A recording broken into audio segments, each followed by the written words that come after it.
अस्सलाम वालेकुम दोस्तों। मेरा नाम सैयद साइम हम्माद है और आज आप लोगों के लिए एक नई वीडियो लेके हाज़िर हुआ हूँ। गांव में एक साहब अपनी बीवी के साथ लड़ाई कर रहे थे।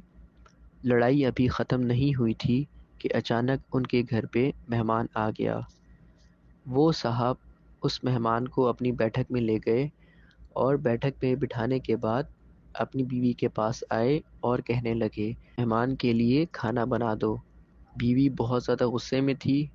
वो गुस्से में कहती है, तुम और तुम्हारा मेहमान जाए भाड़ में। वो साहब खामोश हुए। फिर थोड़ी देर बाद कहने लगे, देखो, ये हमारी आपस की लड़ाई है, इसमें मेहमान का क्या कसूर। लेकिन बीवी कुछ नहीं बोली आगे से। वो साहब खामोशी के साथ वापस मेहमान के पास चले गए। वो मेहमान के साथ गुफ्तगू में मसरूफ़ थे कि अचानक उनको याद आया कि उनके पड़ोसी बहुत अच्छे हैं और घर जैसे ताल्लुकात ही हैं उनके साथ। वो उठे और पड़ोसी के घर चले गए और वहाँ जाकर कहने लगे कि मेरी बीवी की तबीयत ख़राब है और हमारे घर मेहमान आए हैं। अगर आप बुरा ना मनाएं तो एक बंदे का खाना बना दें। पड़ोसी के साथ उनके ताल्लुकात क्योंकि बहुत अच्छे थे, तो पड़ोसी ने हाँ में जवाब दे दिया। वो साहब खुशी-खुशी वापस मेहमान के पास आकर बैठ गए। मेहमान और वो गुफ्तगू में मसरूफ़ थे कि मेहमान कहने लगा, क्या मुझे पानी मिल सकता है? उन्होंने जवाब दिया, जी बिल्कुल, मैं अभी लेकर आता हूँ।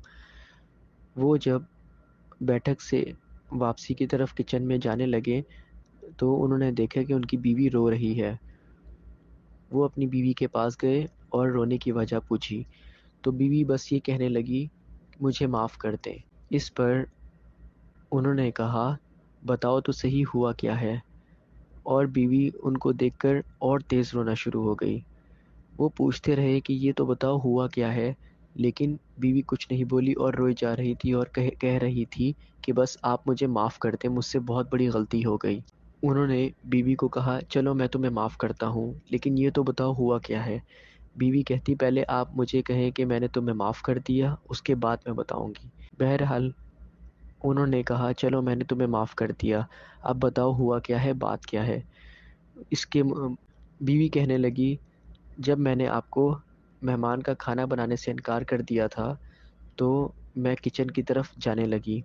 किचन की तरफ जैसे ही अंदर दाखिल हुई, तो मैंने देखा कि एक सफ़ेद शलवार कमीज़ में बंदा, जिसके चेहरे पर बहुत ज़्यादा नूर था, वो हमारे चावल के डब्बे में से कुछ चावल निकाल रहा है। मैं उसको देखकर बहुत ज़्यादा डर गई। इस पर उस बंदे ने मुझे पलटकर कहा, देखो डरो नहीं, ये रिस्क तुम्हारा तुम्हारा नहीं है, ये तुम्हारे मेहमान का था। अब यही रिस्क तुम्हारे पड़ोसी के पास जा रहा है। इस पर मैंने उसको कुछ नहीं कहा और मैं सिर्फ़ हक्का-बक्का उसको देखती रह गई।